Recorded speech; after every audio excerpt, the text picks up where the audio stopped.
మీకు ఇందులోకే రావాలని ఈ ఫీల్డ్ లోకి ఎందుకు అనిపించింది? ఇప్పుడు మనకి రేపు ఏం జరుగుతుంది అనేది మనకు తెలియదు. హ్మ్.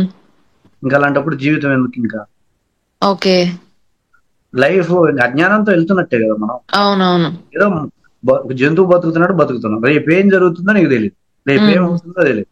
రేపు హ్మ్. ఉంటావో పోతావో తెలియదు. ఏదో మనకు తెలియని విషయాలు జరుగుతూ ఉంటే ఎలా పట్టుకుంటాం దాన్ని? ఎలా ఓర్చుకుంటాం? మనకు తెలియని అది ఇప్పుడు ఒకటి అనుకుంటాం, జరుగుతుంది అనుకుంటాం, జరగదు.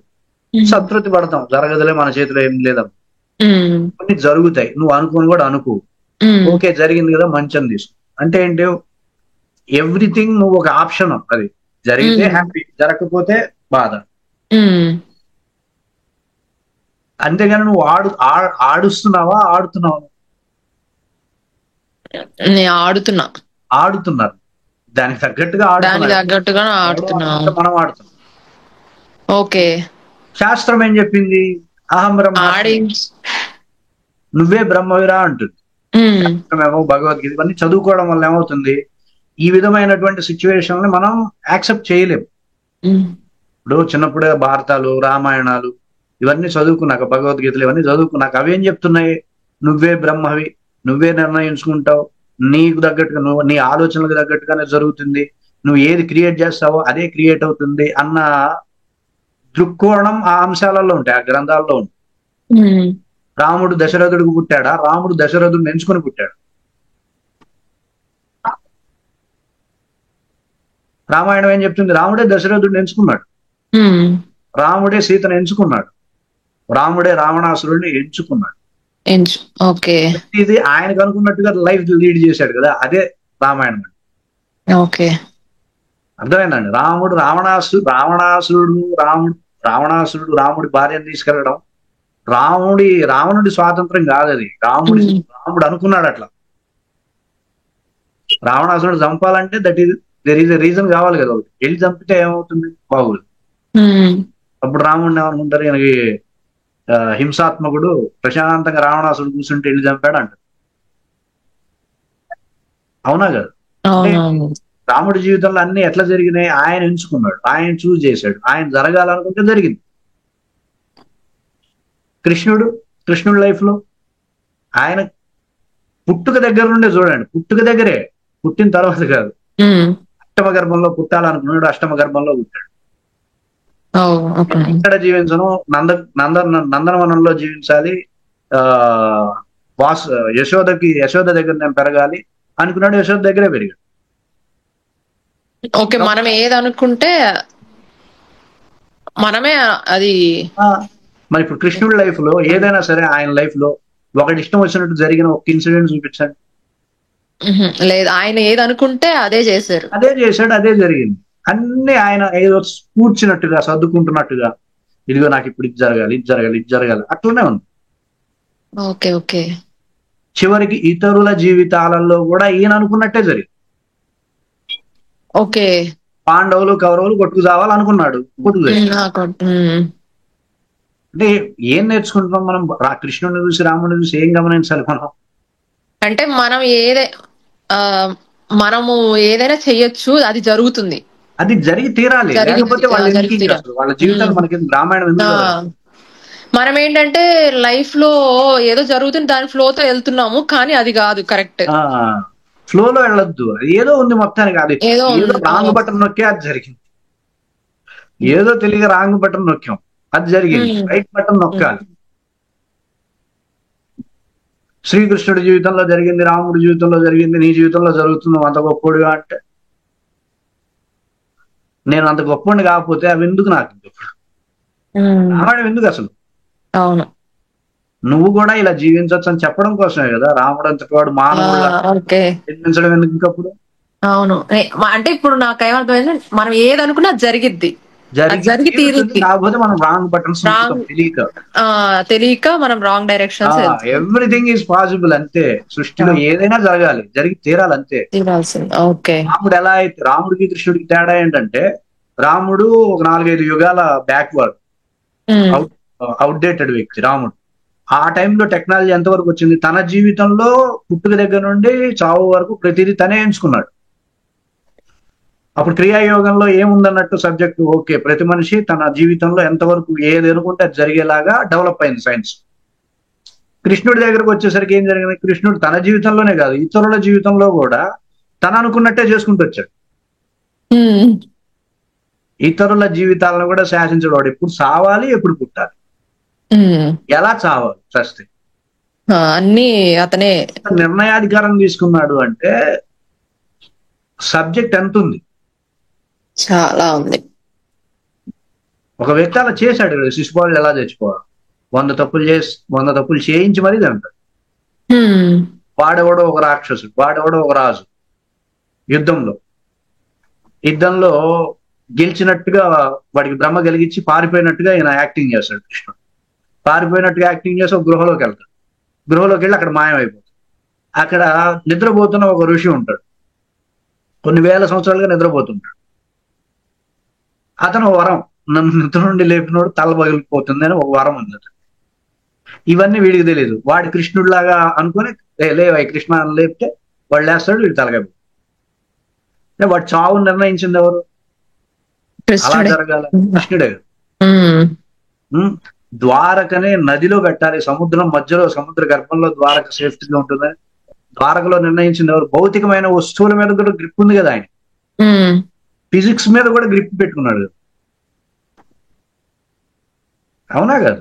అవునవును. ఇవన్నీ చదువుతున్నప్పుడు మామూలు వ్యక్తిగా మన ఆలోచన విధానం ఎలా ఉంది? మనం కూడా ఏదైనా సాధించగలం, చెయ్యగలం. అది అంతే అయిపోతుంది. లేకపోతే ఆయన ఎందుకు అట్లా ఉంటాడు? రాముడి జీవితం మనకెందుకు, కృష్ణుడి జీవితం మనకెందుకు? ఈ రోజు ఇది అర్థమైంది నాకు. నేను కూడా ఫ్లోలో వెళ్తూ ఉన్నా. ఫ్లోలో వెళ్ళొద్దు. ఫ్లోలో వెళ్తున్నామంటే వేస్ట్ జీవితం, వేస్ట్. అవును. ఈరోజు ఫస్ట్ రోజు కూడా చెప్పాను కదా, నేను ఏదో ఫ్లోలో వెళ్తా ఉన్నాను. ఈ రోజు అర్థమైంది. ఓకే, మనం అలా ఫ్లోలో వెళ్ళాల్సి వస్తుందంటేనే నాకు బ్రెయిన్ మీద ఎవడో గట్టి కుడుతున్నాడా అనిపిస్తుంది. చెప్పినట్టుగా నేను ఎట్లా ఉంటా? అవునవును. నా లైఫ్ ఇంకోటి చెప్పినట్టుగా నేను ఎందుకు ఉండాలి? కరెక్ట్. ఇంకా అలాంటప్పుడు జీవించడం ఎందుకు? మీ చిన్నప్పుడు మీ డ్రెస్, మీకు ఇష్టం లేని డ్రెస్సే మీరు వేసుకోరు కదా. అవును. మీ నాన్న ఎంత పట్టుబట్టినా, మీ అమ్మగారు ఎంత పట్టుబట్టినా సరే, నాకు వద్దంటే వద్దు కదా అది. అవును. చిన్నప్పుడు నిక్కరే పిల్లోడు వేసుకోమంటే వేసుకోడు, వాడికి ఇష్టం లేకపోతే. అట్లాంటిది పెద్ద అయ్యాక మీకు ఇష్టం లేని అంశాలలో ఏదో ఫ్లోగా ఎలా వెళ్తాం? కరెక్ట్. అర్థమైనా నేను ఎందుకు సరిపోవట్లేదు? నాకు అది ఎక్కడో తేడా కొడుతుంది. ఇలా నేను నా జీవితం మొత్తం ఇట్టనే జరగాల అంటే ఇంక నరకం అనమాట. ఏదో డ్యామేజ్ జరుగుతుంది, ఎవడో వెనక నుండి ఫోర్స్ చేస్తున్నాడు. ఏంటి నా ఇష్ట ప్రకారం లేని పనులు చేయాలి. చదువేమో ఒకటి, పనేమో ఇంకొకటి. చిన్నప్పుడు ఏమో అనుకుంటాం, అది జరగదు, వేరే దాని మీద వేరే వర్క్స్ చేయాల్సి వస్తుంది. దాంతో కానీ మనము అంటే ఇప్పుడు గోల్ పెట్టుకుంటాము, ఒక్కొక్కళ్ళకి జరగదు. కానీ మరి అది సాధించగలము అనే పెట్టుకుంటాం కదా. అది కొంతమందికి సాధించగలవు, కాకపోతే నువ్వు సరిగ్గా మీట నొక్కాలి, కరెక్ట్ వేలో వెళ్ళాలి. కరెక్ట్ వేలో వెళ్ళాలి అంతే. అది ఎందుకు జరగదు? నన్ను అడుగు, నేను జరిగేలా చేస్తా, చెప్తా నేను. ఓకే, స్టెప్ 1 ఇలా, స్టెప్ 2 ఇలా, స్టెప్ 3 ఇలా, స్టెప్ 4 ఇలా, స్టెప్ బై స్టెప్. ఎందుకు జరగదు అది? ఓకే, మనకు తెలియక స్టెప్ వైజ్ గా వెళ్ళకో, మనం ముందుకి వెనక్కి అట్లా వెళ్తాం కాబట్టి. సో అది యూనివర్సల్ ఆగి కొడుతుంది. మేము అందుకని కొట్టించుకున్నా పర్వాలా, అవసరమైతే అది మీరు దానిలో రీసెర్చ్ చేసి కరెక్ట్ వేలో ఎలా వెళ్ళాలనేది మీరు రీసెర్చ్ చేశారు. లేకపోతే ఇంకెందుకు? ఓకే, కొడుతున్నప్పుడు ఆనందంగా ఉంటుంది. ఎందుకు అంటే నేను తప్పు చేశాను నాకు తెలుసు. తప్పు చేసినప్పుడు కొట్టింది అంటే రైట్ చేస్తే మెచ్చుకుంటుంది కదా. అది కాన్సెప్ట్ అన్నమాట. ఇప్పుడు విశుద్ధి సరిగ్గా చేయలేదు కాబట్టి లాగి పెట్టి కొట్టింది. కొట్టడం మూలాధారం వచ్చి పడ్డాం, మళ్ళీ మూలాధారం మళ్ళీ స్టార్టింగ్ నుంచి స్టెప్ బై స్టెప్ చేశారు. నిజం. అప్పుడు ఒక ఆనందం అనమాట. ఆనందం అంటే ఓకే, నేను ఇప్పుడు తప్పు చేశా కాబట్టి లాగి కొట్టింది, అదే రైట్ చేస్తే అది మెచ్చుకుంటది కదా. అంతే కదా, సృష్టిలో ఎవరు మన మీద పగబట్టిన వాళ్ళు లేరు, మనం లేదు లాగాలని ఎవడు లేడు, ఏమీ లేదు సృష్టిలో. అవును, మనకి మనం చేసుకుంటాం, మన కాళ్ళు మనమే లాక్కుంటాం, మన చేతులతో మనమే ఎదుగుతాం. అవును. సో ఇది ఈ ఫిలాసఫీ తెలుసు కాబట్టి అది లాగి కొడుతున్న ఎనర్జీ సెంటర్స్ రాంగ్ గా అప్రోచ్, ఒక్కసారి కాదు 100 సార్లు రాంగ్ అప్రోచ్ చేసి చేసి చేసి ఇది రాంగ్ ఇది రైట్, ఇది రాంగ్ ఇది రైట్, ఇది రాంగ్ ఇది రైట్, ఇట్లా ప్రయోగం చేయాలి, ఇట్లా యాక్టివేట్ చేసుకోవాలి, ఇట్లా హీలింగ్ చేసుకోవాలి, ఇట్లా మనల్ని మనం డెవలప్ చేసుకోవాలి, ఇలా సంకల్పం చేయాలి, ఇలా ఎనర్జీస్ అంచనా వేసుకోవాలి, ఇలా సంకల్పానికి ఎనర్జీస్ రేంజ్ ఇట్లా మ్యాచ్ చేసుకోవాలి, ఇట్లాంటి వ్యూహాన్ని తయారు చేసుకోవాలి. ఇట్లా ఎన్ని డెవలప్ చేశాము, కొట్టిన ప్రతిసారి ఒక మెథడ్. ఓకే, ఇప్పుడు మీకు అంటే అది తెలిసిపోతుంది కదా గురూజీ, అంటే ఏది రాంగ్ అనేది. ఇప్పుడు మేము ఇంప్లిమెంట్ చేస్తా ఉన్నాము, అది రాంగ్ అయిపోయి మీకు అది భయం లేదు. నేను ఎందుకంటే ఫిల్టర్ అయిపోయి పర్ఫెక్ట్ మెథడ్ అది ఫిల్టరేషన్ చేసి మాకు ఇచ్చారు కాబట్టి అది సో మాకు ఇబ్బంది లేదు. మీరు ఎట్లా ప్రయోగం చేసినా రైటే వస్తుంది. Okay okay. మీ మీకు అఫర్మేషన్స్ చేసేటప్పుడు కూడా మీతో డిస్కషన్ చేస్తూ ఎలా చేసాం ఎనర్జీ ఎట్లా ఉంది ఇవన్నీ చూసుకుంటూ చేస్తాం కదా మీ ముందే లైవ్ లో. లైవ్ లో టిఫిన్స్ చేసే వాళ్ళకి లైవ్ లో అఫర్మేషన్స్ చేస్తాం కదా, మీకు తగినవి, మీ ఎనర్జీస్ తగినవి, మీకు పర్ఫెక్ట్ గా మ్యాచ్ అయ్యేవి. మళ్ళీ ఇప్పుడు మనము ఈ వేలో ఉన్నాం కదా, అంటే మేము ప్రాణిక్ హీలింగ్ అని కూడా వెళ్ళామన్నమాట. అక్కడ ఏం చెప్పారంటే గురువుతో కనెక్ట్ అయితే నెక్స్ట్ జన్మలో కూడా ఇలానే ఈ వేలోనే ఉంటాము అని. అది కరెక్టేనా గురూజీ? ఏ శాస్త్రంలో ఉన్నది అంటే నాకు డౌట్ వచ్చింది, అంటే వాళ్ళు అలా చెప్పారు. నేను మీకు అన్ని చెప్పింది రామాయణంలో చెప్పమంటే చెప్తాను. నేను ఏదైనా చెప్పానంటే ఓ శాస్త్రం ఏదైనా చెప్పండి, ఇది ఏ శాస్త్రాన్ని ఆధారం చేస్తుంది చెప్తే చెప్తా. మీరు చెప్పిన దానికి ఏ శాస్త్రం ఉంది? ఇప్పుడు రాముడి గురువు ఎవరు? విశ్వామిత్రుడు. రాముడి గురువు ఎవరు? వశిష్ఠుడు. రాముడు గురువు విశ్వామిత్రుడు. రాముడు తర్వాత జన్మే కదా కృష్ణుడు. కృష్ణుడు గురువు విశ్వామిత్రుడా? కాదు, సాందీప్. ఎక్కడి వరకు అవుట్ అయింది? Okay okay. అంటే ఏదో ఒక విధంగా గురువు కలుస్తారు, అదేముండదా? ఇవన్నీ కూడా ఆర్గనైజేషన్ స్ట్రాటజీస్. Okay okay. మీరు వాళ్ళ గ్రిప్ లో ఉండడం కోసం మాట్లాడతారు. ఓకే, అదే అంటే మేము అంటే నమ్మేసాం అనమాట. ఫ్లో. ఇప్పుడు జనాలందరికీ ఏంటంటే వాడి ఇష్టం వచ్చినట్టుగా బతకడం వాడికి తెలియదు, అసలు లేదనుకుంటాడు. అది ఆ డైమెన్షన్ లేదు. నేను కూడా ఇప్పుడు వరకు అలానే ఉండి ఫ్లో లో వెళ్ళడం. ఒకళ్ళు నువ్వు నీ మీద ఎవడి ప్రభావం ఉండకూడదు. స్వచ్ఛంద స్వాతంత్రం అంటే ఇది కాదు, మన పూర్వీకులు ఇచ్చే స్వాతంత్రం కాదు. స్వాతంత్రం అంటే నువ్వు తెచ్చుకోవాలి. అవును, అయితే మనిషికి ఇన్ని జన్మలు ఉంటాయి, ఇన్ని లక్షల జన్మలు ఉంటాయి, అది కరెక్టా గురూజీ? అంటే ఉండొచ్చు కానీ నాకు ఇప్పుడే కదా ఇంపార్టెంట్. ఇప్పుడు ప్రెసెంట్ అంటే కొన్ని లక్షల జన్మలు ఎత్తుతారు మానవ జన్మ అనేది. Okay, that is science. ఉంది, ఒప్పుకుంటా.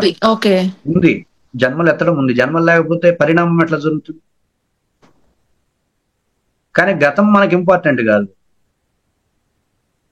అంటే గతం చేసిన పాపకర్మలు ఇప్పుడు అనుభవిస్తాము అనేది లేదా? ఇప్పుడేం పాపం చేయమా? ఇప్పుడు కూడా చేస్తాము. మరి ఇప్పుడు దానికే చెప్పు. మరి గతంలో చేసిన ఇప్పుడు ఎందుకు వస్తాయి? ఇప్పుడు అట్లా కాదు, గతంలో మేము పాపాలు చేశామండి, ప్రస్తుతంలో మేము పవిత్రాత్మలం అంటే అది వేరే విషయం కాదు కదా. కాదు, ఇప్పుడు అవే చేసాం, అవే వచ్చినాయి. ఇది తెలియట్లా మీకు? ఓకే, ఇప్పుడు చేసాము, ఇప్పుడు ఈ రైట్ నౌ ఇప్పుడు ఒక తప్పు జరిగింది, దానికి ఫలితం వచ్చింది.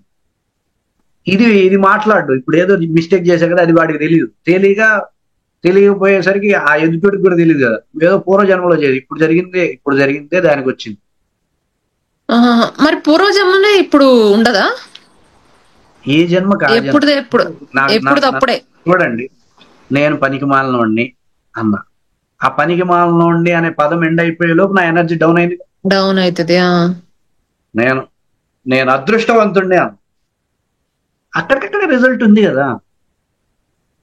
ఓకే, వెంటనే మనం ఇప్పుడు ఏది చేస్తే దానికి రిజల్ట్ వెంటనే వస్తుంది. వెంటనే ఉన్నప్పుడు ఇంక పూర్వజన్మల కథలు ఎందుకు మనకి? అదే నేను చెప్పేది. నువ్వు పూర్వజన్మ దాకా ఎందుకు వెళ్తావు? ఇప్పుడే అనుభవిస్తావు నువ్వు, రైట్ నౌ. ఓకే. అర్థం కావట్లా. నేను పనికి మాలినోడిని అనుకుంటూ ఉన్నావు. తెలియట్లా నీకు. లోపల జరుగుతున్న వ్యవస్థ నీకు తెలియట్లా. రేపు పొద్దున బయట కనపడుతుంది. నిన్ను 10 మంది పనికి మాలినోడు అన్నప్పుడు అప్పుడు అర్థం. ఓకే. ఓకే. ఎందుకంటే నన్ను ఇంతమంది పనికి మాలినోడు అన్నాడంటే వాడేం చెప్తాడు, పూర్వ జన్మలో చేసి. ఇప్పుడు ఎన్నిసార్లు అనుకున్నావు? ఆ దాని వల్ల రిజల్ట్. జన్మలు ఉండొచ్చు, అన్నీ ఉండొచ్చు. నాకు ఇప్పుడుదే కదా ఇంపార్టెంట్. ఇప్పుడు ఇంపార్టెంట్ మరి. ఇప్పుడు ఈ జన్మది అయిపోతుంది. మళ్ళీ ఎందుకు వచ్చే జన్మ మనం పుడతాము అంటే మోక్షం వచ్చే వరకు పుడతామా? జన్మలు అనేది physics. Matter not created, not destroyed. Matter అనేది చావు లేదు మ్యాటర్. మరి మ్యాటర్ చావు లేకపోతే ఏం చేయాలా? జన్మలు ఎత్తాలి కదా. జన్మలు సిద్ధాంతం అనేది పూర్తిగా ఫిజిక్స్, స్పిరిచువల్ కాదు. స్పిరిచువల్ కాదు. ఓకే. స్పిరిచువల్ లోకి తీసుకొస్తారు. మొత్తం ఇదంతా ఫిజిక్స్. ఇది స్పిరిచువల్ లో నీకు అసలు జన్మే లేదు. మన ఆత్మకి జాతస్య ధ్రువం మృత్యు ధ్రువం జన్మ మృతస్య తస్మాదపరిహార్యతే నత్వం శోచతి మర్హసి. దాని గురించి ఆలోచిస్తాను. పుట్టినవాడు వస్తాడు, తెచ్చినవాడు పుడతాడు. That is matter. దాని గురించి ఎందుకు చింతిస్తావు? తర్వాత వెంటనే చెప్పాడు కదా, ఏమని చెప్తాడు? నైనం చిందంతి శస్త్రాణి నైనం దహతి పావక నచైనం క్లేదయంత్యాపు నశోషయతి మారుత. ఆత్మ ఎట్లాంటిది అంటే శస్త్రములు ఛేదించజాలవు, అగ్ని దహింపజాలదు, వాయు శోణింపజాలదు అని చెప్పాడు కదా. ఆత్మకి పుట్టుక చావు ఉండదా? లేదు. నువ్వు దాని గురించి మాట్లాడు, ఆధ్యాత్మిక గురించి. అవును, కరెక్ట్. అంటే వాళ్ళు అంటే డౌట్స్ వచ్చాయి అనమాట. వాళ్ళు ఇలా చెప్పారు, సో నాకు డౌట్ ఉండేది. తెలుసుకున్నాం. ఏంటి లాభం? జన్మ నేను పలానా 84 లక్షలు కాబట్టి 84 కోట్ల జన్మలు ఎత్తు. ఏంటి ప్రయోజనం? అంటే ఇదే వేలో కనెక్ట్ అయిపోతాము అనేసి చెప్తున్నారు. అంటే ఏదో ఒక విధంగా కనెక్ట్ అవుతాము అని చెప్పారు. అలా ఏముండదు. అలా కనెక్ట్ అయిపోతే దేవుడు ఎందుకు? గురువు ఎందుకు? గురువు అంటే వాడెందుకు మనకి? దరిద్రం. అవునా? జన్మలు కరెక్ట్ అయిపోయింది. పోయిన జన్మలో శిక్ష ఈ రోజు అనుభవిస్తాయి, ఈ శిక్ష వచ్చే జన్మలో అనుభవిస్తుంది. గురువు ఎందుకు? అవును, కరెక్ట్. దైవం ఎందుకు? అర్థం. వాళ్ళు ఎందుకున్నారు? మనకి ఆ విధమైనటువంటి ఫలితాలు రాకుండా చేయడం కోసమే. సో ఇట్లాంటి వ్యవస్థల్ని మనం మార్చాలి అంటే ముందు మన జీవితంలో ప్రతిదీ మన ఇష్ట ప్రకారం జరగదు. రాముడు లాగా ముందు ఫస్ట్ ఏమనుకోవాలి? నా ఇష్ట ప్రకారం నా జీవితంలో జరగాలి. జీవితాల్లో కూడా మన ఇష్ట ప్రకారమే జరగాలి. కృష్ణుడు లాగా ఉండాలి. ఇప్పుడు ఈ రోజు అర్థమైంది. అవి ఆ స్ఫూర్తిని ఇస్తాయి, లక్ష్యం అట్లాంటి స్థాయిని ఇస్తాయి. రామాయణం కావచ్చు, భారతం. అవి చదువుకుంటూ కూడా, అవి నేర్చుకొని కూడా జన్మలు, నా జన్మ ఇది, నా కర్మ ఇది, అది ఉండదు. ఎంత అసహ్యం, ఎంత కాంట్రాస్ట్ అది. అవునవునవును. రామాయణం ఇది చెప్పింది అంటారు, మళ్ళీ రామాయణం ఈ సోది చెప్పింది అంట. కరెక్ట్. సో ఇట్లాంటి వ్యతిరేకతమైనటువంటి వ్యవస్థలు చూసేసరికి అయితే అయిపోయింది. మనం రీసెర్చ్ చేయాల్సిందే. కొంత సబ్జెక్ట్ మా స్వామివారి దగ్గర తీసుకున్నా, క్రియాయోగం మీద, ఎనర్జీస్. అసలు బేసిక్ లేకపోతే మనం ఎక్స్పెరిమెంట్స్ చేయం కాబట్టి కొంత సబ్జెక్ట్ తీసుకోవడం జరిగింది. ఇక అక్కడి నుండి మొదలు రీసెర్చ్ మీరు చేసేసారు. ప్రతిదీ, ఈచ్ అండ్ ఎవ్రీథింగ్. ఏది ఎట్లా జరుగుతుంది, ఏది ఎట్లా జరగాలి, ఏది ఎట్లా జరగదు, ఎలా వెళ్తే జరగదు, ఎలా వెళ్తే జరుగుతుంది, మొత్తం రీసెర్చ్ చేసేసాం 15 years లో. సో ఇట్లాంటివి ఎన్నో పరిశోధనలు చేసి చేసి చేసి పర్ఫెక్ట్ అనమాట. ఇప్పుడు మనం గట్టిగా చెప్పొచ్చు, నా జీవితంలో ఇక మీద జరిగేది ఏదైనా సరే నా ఇష్ట ప్రకారం జరగదు.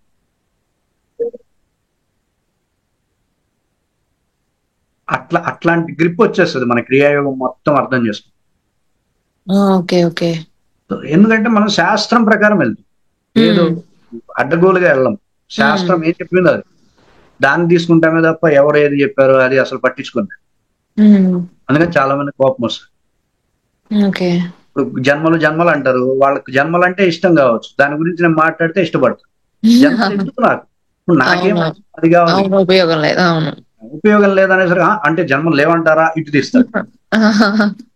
పనికి మాలిన విషయాలు ఉంటే నాకు ఎందుకు ఉండకపోతే నాకెందుకు అంటాను నేను. అది కరెక్ట్. అది అర్థం చేసుకోవాలి. ఇప్పుడు నాకు పనికి రాదండి, నాలెడ్జ్ అయితే చాలా ఉంది నాకు, అందులో ఏ కొంచెం కూడా నాకు ఉపయోగపడదు. ఎందుకు ఇంకా నేను చెప్పుకుంటే ఆ గుండె మీద చేసుకుని ఇప్పుడు నా దగ్గర ఉన్న నాలెడ్జ్ మొత్తం ప్రతిదీ డబ్బే, ప్రతిదీ రిజల్టే, ప్రతిదీ నాకు మార్పునిచ్చేది, ప్రతిదీ నాకు ఉపయోగపడేది. 0% ఇందులో ఒక్క వేస్ట్ లేదు. ఓకే. వేస్ట్ ఎందుకంటే మీరు రీసెర్చ్ చేశారు కాబట్టి అది మొత్తం కరెక్ట్. ఇంకా